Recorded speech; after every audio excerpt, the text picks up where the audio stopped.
Everyone, I'm here with Martin O'Donnell and Gareth Bailey from DebtStream again. Thanks very much for joining us today. And what is a very cold winter morning. Gareth, I see you got your coat on. We were just talking earlier about my little space heater that I've got down here that maybe isn't as environmentally friendly as it needs to be, but it's freezing today, isn't it? Yeah, I've got one of a variety of three different coats. I'm on the medium coat today because it's only marginally above zero. So yeah, it's pretty chilly, isn't it? Dog walks aren't the best at the moment. The last couple of days compared to a few days ago when, like we were saying earlier, that it was like 15 degrees. Yeah, no, it was balmy, isn't it? So we're right at the start of the year, and I suppose it's good to get a bit of a catch up in terms of like what you guys have been up to. I know there's been quite a lot of activity. I've seen posts on social media about you got new people starting, those kind of things. So just a good bit of a catch up, really. So what's changed since we last spoke? A lot's changed, actually, Chris. I think it's fair to say towards the back end of last year, or the second half of last year, we were focused on our investment round. So raising investment after we'd managed to secure a few clients. We gained a lot of confidence in our product and how that was working with our clients. And we decided investment was the right thing for us to do. We wanted to grow and expand. So we closed our investment round at the end of last year, very tail end of last year. So that was a key focus, and delivering against all of our growth plans is going to be the key focus for 2022. And that's probably why you've seen some announcements. There's more to come, but we're growing. We tripled in size actually in the last quarter, which is quite significant. We're executing on that plan. So recruitment is a big part of it. You'll see quite a few announcements coming out as we build across quite a few of our key areas. Our developer resource has grown significantly. We're onboarding sales and marketing guys, which we'll be announcing very soon. You know, the laptop bags that you saw that were put together kindly by our chief dog officer for our new sales and marketing recruits that are starting next week. So really exciting times for us. We continue to grow, and 2022 I think will be a real acceleration for us. Really exciting times. What's going to happen this year? I mean, how are you sort of seeing it from an external market point of view in terms of like, I mean, adoption of digital has been a big thing last year. I mean, everyone's sort of like, and that seemed like that was really rolling out at the back end of the year. So that's sort of, obviously sitting in your sweet spot as well. I mean, what do you see as sort of being the themes this year, really? Yes, digital collections, to be honest, is going to continue to accelerate. It sounds like beating the same drum, but over the last year, of course, once again accelerated by the pandemic, it's become more and more of a focus. To be honest, I don't think there are really any conversations with different organizations we're having where they're not looking at some form of kind of self-service or digital collections capability. If they don't have it currently, or they're looking to overhaul what they have in place now to really drive self-service within collections. And I think that's going to start to go across it's going to, over the next year or two, though, it's going to become a bit more ingrained and part of the overall operation, rather than just a separate channel that customers can go down. It's going to become a lot more focus of how it works with the agents, the call center, and overall within the operation. It feels like there's quite a lot of reaction, right? When the pandemic first happened, it's like, we've got to do something to sort of keep the lights on. And now it's sort of like getting into that embed period. I mean, how long do you think that's going to take? Because I think the level of sophistication probably wasn't as much as we'd all wanted it to be historically. And it's like, these things take some time, I think. Yeah. What's your view on that? People were sold on digital self-service because everybody told businesses that's what they needed. Customer feedback was, this is what they want. I think last year was a real point of reflection for businesses. I think the pandemic, as we've said, forced businesses to really think, not necessarily react, but really think. And I think last year was a real point of reflection. And what we're hearing is that 2022 is going to be the year of the action. So putting what people are thinking and those things into action. So we know that lots of budget planning that happened last year, well, not lots, pretty much all budget planning included a huge chunk of digital expenditure. What we're also hearing is that lots of businesses that may have historically made a decision to consider building internally, they're actually deciding when they look at their digital future and vision, that vision includes third parties, that includes suppliers providing that. And I think that's one of the key changes, is that when businesses are making this decision, they're now deciding, actually, we'd like a business that specializes in this. They're experts in this, to take this not problem, but to take this off our table and sort it out. What we're hearing is lots of businesses are, one, looking to put this in action in 2022, but two, using third-party suppliers like ourselves to do that. I think that's a really good point, actually. The third-party suppliers and looking to go externally, the buy versus build type element. There are actually a lot of organisations we've spoken to that have gone down the build route, and over the last, they've had it in for a year, 2 years. And what they've realised is through quite a few different factors, either resources redeployed elsewhere, etc., or they don't have the expertise or continued focus to evolve their offerings internally at the pace that's needed with the changing environment and landscape, is that actually it is a better route to outsource that to an external party whose sole focus is digital collections, and they can evolve and they can get the natural benefit of an organization that might have 10, 15, 20 other clients within their space, that they're then going to see, they're going to see the involvement and features and benefit from other elements that are implemented with other clients. So is that internal capacity? Is it speed? Is it price? And price is often like hidden cost, right? Because you don't necessarily see the full cost of things until you actually do it and then realize there's other things you've got to do, right? Because it might look cheaper. But do you think is it capacity, resource capacity internally, or is it speed of action, or maybe sort of pricing that really sort of drives that kind of decision making? When you speak to businesses that have done this and tried it, they've seen some level of success, but it's fairly short-lived. And then they have this very expensive division that needs to keep ahead of the game. They need to keep developing, and it's very expensive, isn't it? It's like a huge department in itself. And generally, what you find is, if you have a business like us that specializes in this, we're always trying to keep a step ahead. We're always trying to make sure that everything we do is very efficient, has as low cost and time overheads as possible when we look at implementations and development. And it's very difficult to replicate that internally when that's not the sole purpose of your business. So cost, time, speed, all of those elements, I think, are the decision points which lend themselves to third parties. I think that's actually a big thing. Actually, a lot of businesses, they look at, when they're looking at the build option, initially they just see that year's budget and they think, this is how much it's going to cost us to go and build it over the next 12, 18 months.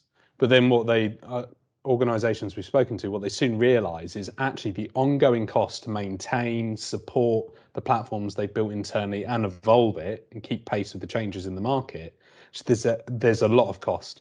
So there's a lot of cost sitting on their balance sheet, actually, which isn't cost effective. They don't keep up to date. They're not leading the market anymore. A lot of them go through those one-off projects, and yes, they've taken a step forward, and then it stagnates. And it's just quite an impossible task, really, if you're not a specialist, that isn't your core business, with how fast technology is moving, it's just become more and more of an impossible task to maintain that internally. And from a client point of view, I mean, what are you seeing sort of being the main drivers? Is it customer treatment or customer access, or does it really, at the bottom line, it really comes down to price, right? So the digital is so much cheaper to be able to do it. You can do things a lot cheaper, and so that, when you're capacity constrained, you can create extra capacity by having digital services. Or is there still that sort of customer need and customer drive to use digital? I mean, what's your kind of view on that? I would say on part of that, yes, the cost is a far more cost-effective channel, of course, for the business. It does actually open up incremental revenue for businesses as well, though, because it's channels. If you're not leveraging digital in the right way, and there's customers that prefer to engage on that channel, then there's actually lost revenue within collections and recoveries as well. But I'll be honest, there are a lot of organisations that are having the customer at the heart of what they're doing. You've got to think of the typical traditional collections process here, which is phone calls, so a customer's taken out a loan. They miss one payment, so they've taken out a loan digitally, had a really good experience. They miss one payment, and suddenly they're getting letters, phone calls, and potentially further down the line, doorstep visits. From a customer experience point of view, retaining that customer as a lending customer in futures for future lending, for instance, becomes difficult. So actually leveraging self-service for the customers, actually creating an overall better experience when they do unfortunately fall into financial difficulty, is actually quite a core focus we've started to see as well, because it's that realization you've spent a lot of money acquiring that customer, but now as soon as they've fallen into arrears, you're either outsourcing them to a third party, or you're going down manual processes, traditional processes, and actually you're just causing customer churn. You're not retaining them. So all that cost up front you've spent to acquire them is to a degree wasted. Is that starting to get linked through, do you think? Because that's always a bit of a challenge in collections, is they're often seen as like separate kind of areas almost. I mean, are you starting to feel that that's getting better understood and more linked through from a business point of view? Yes, I would say so, because you're starting to see different business leaders that are in charge of collections as well overall and responsible. That might be credit risk, for example, that overall they are in charge for collections. So they need to ensure, obviously, they're lending to the right customers, retaining customers, but also managing it on the back end. Yeah. But because linking it more together end to end, rather than having a director of collections separate and a director of credit risk, we're seeing a lot more kind of amalgamation of those roles where they're becoming responsible for the back end as well. There's an interesting point though. So do you think the pandemic has accelerated the visibility of collections and credit risk folks? So you're going to see them in more senior roles? If the customer is really at the heart of everything you're doing, and whether it be a chief risk officer, chief credit officer is actually starting to assume those CEO positions and needing in the business, that is something that has been traditionally lost in the past, is actually this back end with the customers that fall into arrears and fall into difficulty. The amount of focus and attention and support pales in comparison to customers that are in life, they're trying to acquire them, etc. The focus on the business. And I do think you're right that the pandemic has caused a big shift in that view and realizing the importance of collections and recoveries. Whether it translates through to the credit risk officers or chief credit officers moving into CEO positions, I'm not sure yet. It's something we have to see. Wait and see. I think the pandemic has forced companies to really think about customer experience. And one of the reasons being is when you get a channel shift, you don't just shift, you have to think about what you're shifting them to. And it causes businesses to start thinking again about, well, what is a good experience? Because if you think about traditional call center world, stick someone on a phone, they speak to someone, there's a customer experience. It's been unchanged for a long time. You then introduce a new channel, digital self-service. It doesn't just happen. You have to create it, you have to build it, you have to think about it. It forces businesses to think about what is a good experience in this new channel. So I think not only are we're channel shifting massively, but also it's caused and forced us and other businesses to really think about, well, what is a great customer experience? What is it that we should be delivering? The backdrop of that is, in collections and recoveries, it's offering support, it's advice, it's guidance, but also it's access to the tools and the sort of different collection elements that you would normally get in a traditional call center environment. So I think that's one of the other outcomes of the pandemic, is really forcing businesses to think about their customers more. What do you think is going to happen this year? I mean, how do you think we should react? Because it feels like we're getting into this, like, it's going to be long term. We're going to have to stick with it. Like, this stuff is here to stay. And almost like from an investment point of view, the stuff has to be here to stay, which sort of speaks to your planning stuff in a way. I mean, what's your view for this year? I guess on that side, there's a couple of things there, because looking at people as in regards to their resilience to it, I think it's kind of started to wane off, really. People are kind of to their end kind of a game, really, in how they are willing to deal with the pandemic and actually what kind of rules they're willing to sign up to. I think people just want to try and get on with their life as much as possible, but there are people that are being sensible about it as well. They're still ensuring that they're going through and wearing masks, etc., etc. But I just generally think that it has come to an end point where people need to start carrying on with their life while taking all the proper precautions. Because if we were having this conversation in 2 years again and it's been 1,200 days, for instance, I just can't see people, for a variety of reasons, for their general life, getting on with their life, progressing in life, but also their mental health and other things, if we don't actually just carry on like we have done probably the last 6 months. Yeah. I think there's a pragmatism, isn't there? There's a pragmatism of like, well, we've got to get on with things, be sensible, but that also comes down to the tools to be able to carry on, right? So you have to create the tools to be able to carry on in the new environment if this is the way it's going to be. Yeah.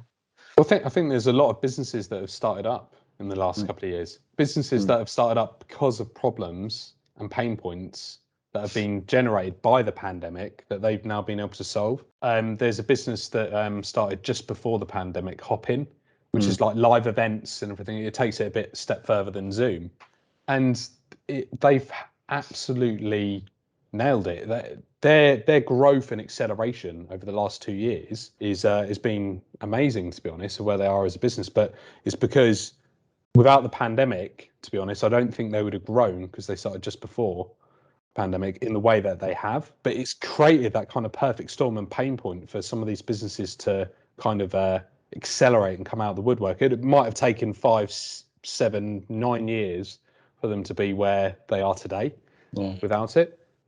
And what do you think that means for financial services, like innovation and financial services? What other innovations do you think are sort of coming down the pipe? Or, I mean, because I think we've seen that similar in our kind of industry as well. I guess on that, to be honest, you have to think about, first of all, that people's lives and how they operate day to day within work and everything has kind of changed, and it has forced some change and reflection based on the pandemic.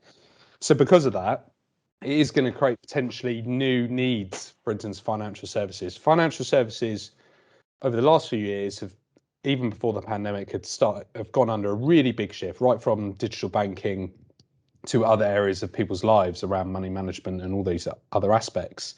It's now created a bit of a different kind of environment again with the pandemic. So the financial services need to kind of wrap around people's lives and actually be there, available to them at the right time when they want to engage with them, and how it's going to be right for them. And I think it's quite a hard task as well for these different financial services providers and this overall ecosystem that we're part of, how to continue to make sure that you are presenting stuff in the right way around the choice of the end consumer that is using that service. It's not that we are here, you come to us. It is they are choosing how they're going to use it, how they're going to leverage any financial service within their life for how it suits them. So it's a completely changing dynamic.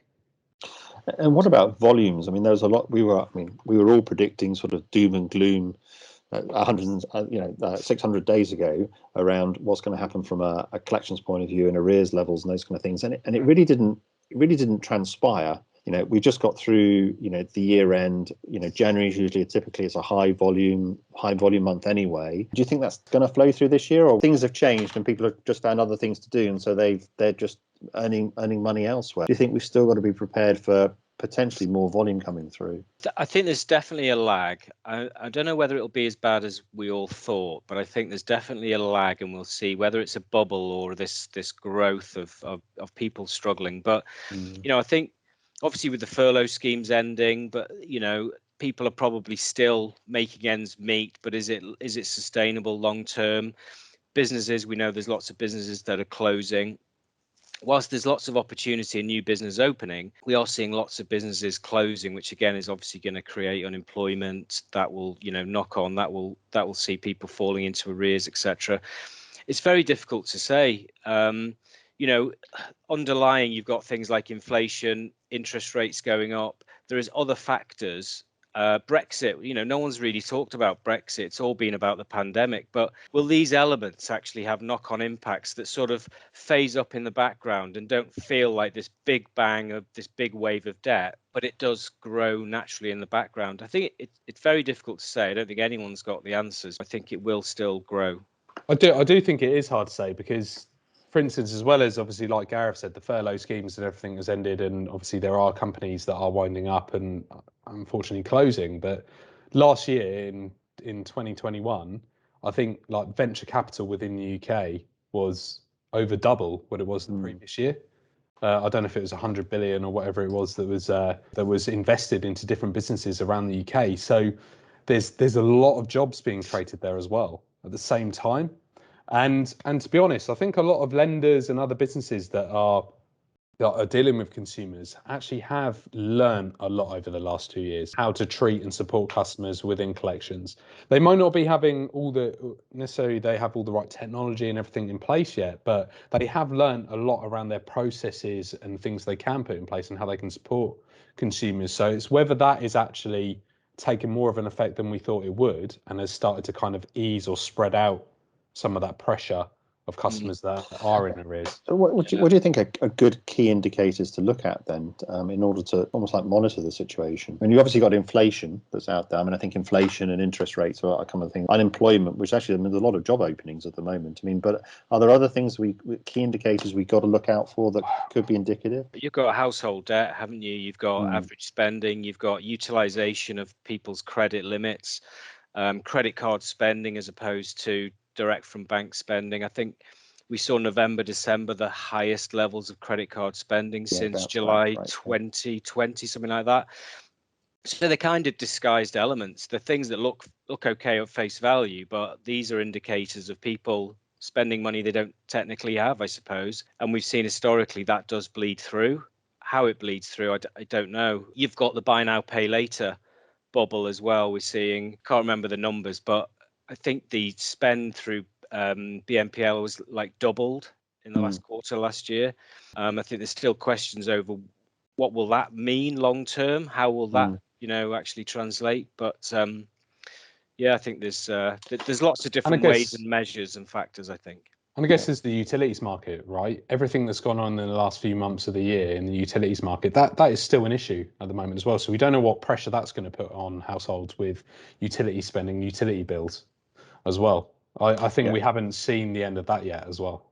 I mean, that is a big issue. I'm thinking about your I&E and your budget coming through. I mean, your energy spend. I mean, for some people who are going off fixed tariffs, great fixed tariffs, I mean, their energy prices are doubling.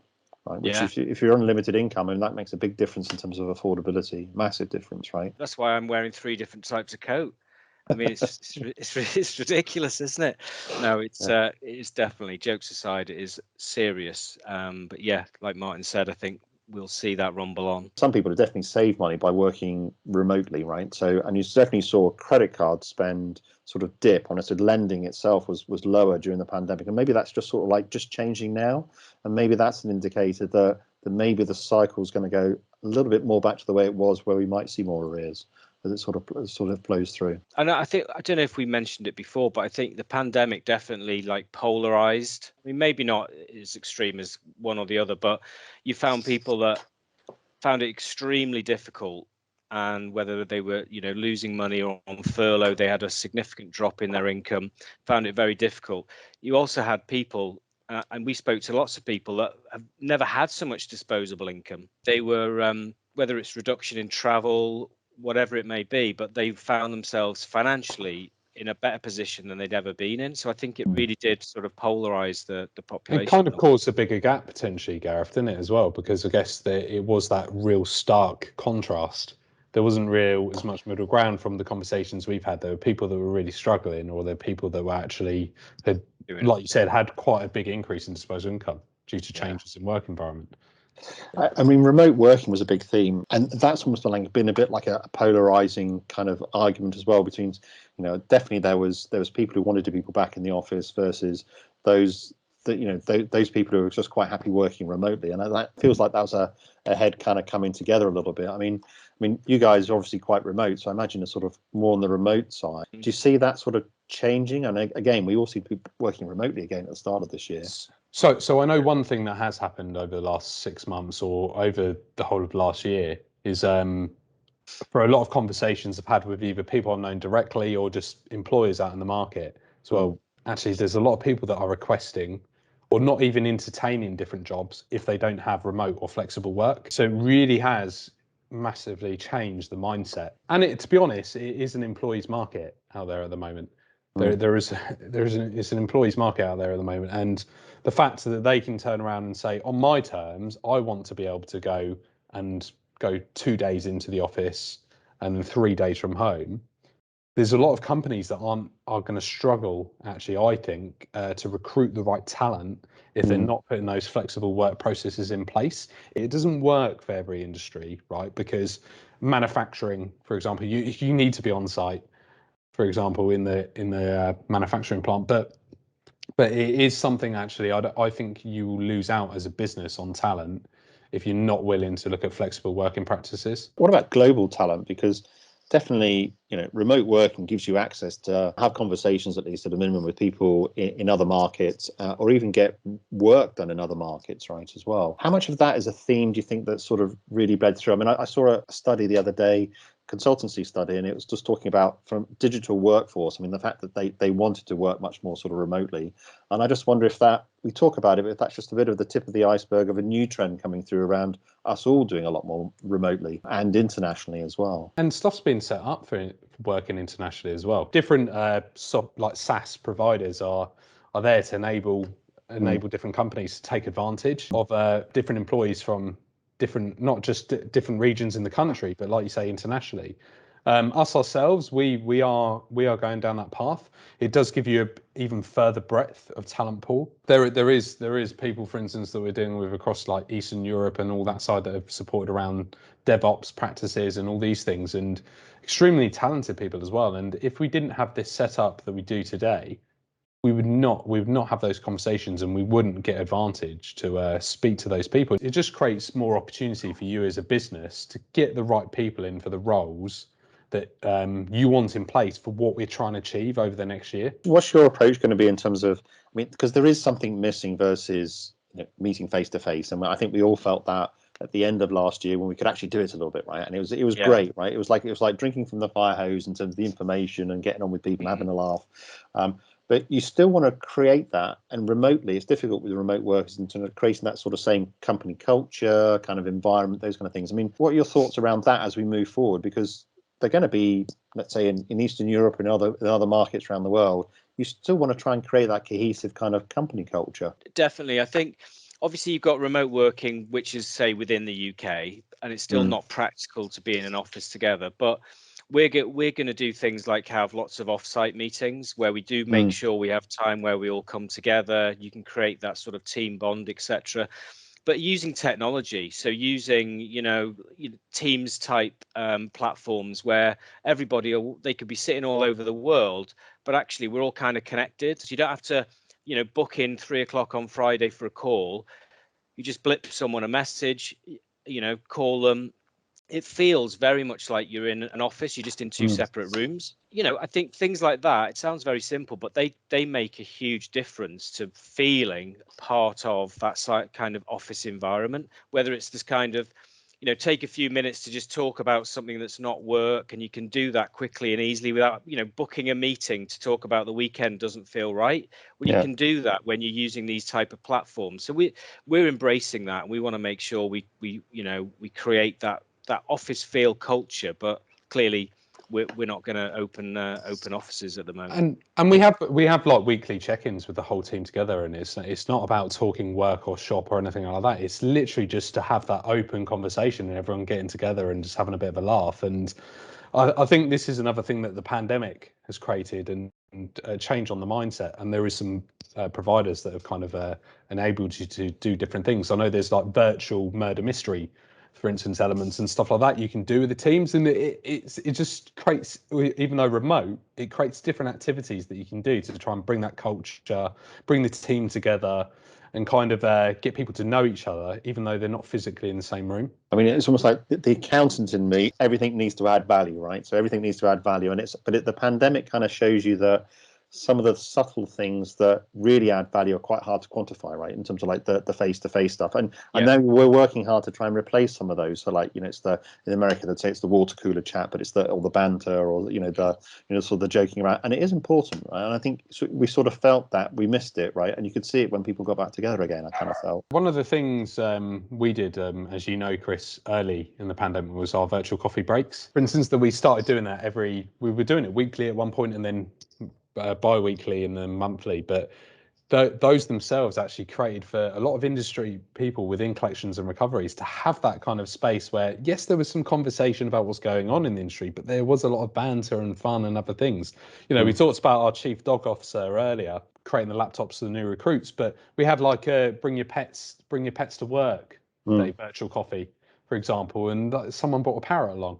For example, we weren't going to necessarily have a parrot included in the office, as well. So it brought something very different as well. You never get my cats in the same room as me, I think, unless they want food. I think that's the way to do it. So we talked a bit about digital things. I mean, what do you see as sort of like new emerging kind of technology that you've got your eye on? I mean, open banking's been around for a while. The stuff around blockchain, crypto blockchain, I suppose, is probably the way of saying it rather than cryptocurrency. If you got your eyes on us, like this is where we might go kind of next after we got digital in place, accepting that there's a lot of work just to get it already in. Well, I guess open banking is a point that's continuing to evolve. There are elements that happened towards the end of last year and slightly further on that have enabled some changes. So the 90-day consent rule around open banking, that's gonna, I think that's gonna look at changing now. Which, to be honest, that in itself always puts some limitations around the customer really being able to take control of their data that they're sharing with organisations, especially when you're in arrears, because how are you going to enable an organisation maybe who's using our platform, for example, to have flexible repayment plans that adjust based on their financial data month to month, especially if you're like self-employed or something like that. But if you've only got a 90-day consent window, you have to then re-authenticate. It just adds a barrier and friction to that. So that's a good thing. But recurring payments are coming through open banking as well. And that is something that will change, especially within collections. The fact that you can have a payment method that you can set up essentially like a standing order, for example, through open banking. So the customer doesn't have to go on their online banking or into the branch, for example, to set up that recurring payment method if they don't want to utilize direct debit. That is going to be quite a big piece. But when it comes to the blockchain side as well, so blockchain as a technology, I do think it's something that's not necessarily been leveraged yet within collections and recoveries. It's, I guess, the security around it and the immutable side of the kind of audit aspect of activity that goes on within, just say, a digital collections journey, for example, or platform. Or one of the elements that we're building out is secure messaging, for example, and layering that over blockchain technology to mean that it has that kind of immutable audit trail, for example, means from a compliance perspective, it will add a lot of value, because there isn't elements that can be adjusted or interfered with. And this is something that has been mentioned around digital technology as well, is obviously the historic nature of it. For instance, audit trail is a real important piece to be able to see all the different activity, but blockchain gives an extra layer of security around that as well, because it can't be adjusted or changed. Once it's there, that activity has happened, it's recorded on the ledger within blockchain, and that's it, it's there. That's quite interesting. I think as well, what we will continue to focus on is just continue to improve like the ease of access, making sure everything is available on mobile device. I mean, you still go on loads of websites and they just don't work on your mobile. Things like that, you just think of basics, but you can look at new technology, but you can also just making sure we're utilizing what we have today better. We're always looking at refining our customer journeys to make them slicker, easier, simpler, easier to access, obviously retaining and maintaining the highest levels of security. But they're going to be key areas of focus.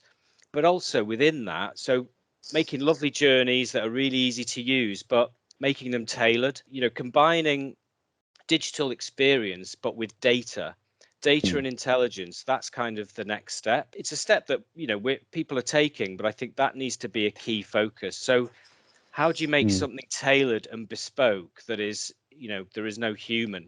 Well, one of the best ways is to use data to learn and understand, whether it's behaviors, whether it's customer personas, but how you need to present and have different kind of interactions and journeys. So I think joining everything together with data and intelligence with those digital journeys is the next must have. So we all get excited about the metaverse is the one that I didn't talk, or the metaverse we didn't talk about, or blockchain, or like the latest things that are coming on. But actually, that was happening to digital probably like 10 years ago. We all got excited about it, but actually now's the time where it actually gets delivered, and this is where the value gets created, right? So concentrate on getting it right now is where the value is. And yes, we can get excited about these things, but there's a lot to do even as we stand today, just with what we've got. And we've been given a kickstart, it sounds like.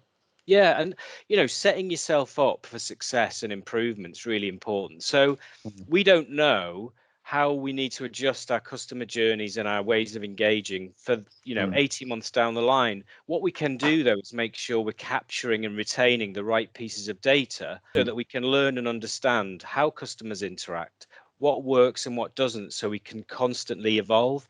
And that's one of the things that I think some businesses miss. You know, we talked about the buy versus build. What we see is some of the common sort of shortfalls when people build themselves is they don't set themselves up for how they need to evolve their products down the line, or that you put in place the structure and foundations that may not tell you anything today, but it'll tell you a bit more in a month, and it'll tell you a lot more in 12 months. There's obviously the real big shiny new toy, which are the new technical innovations, but there's so much that can be done to improve what we've got now. That is something that, to be honest, across all industries can always become a distraction with different stakeholders.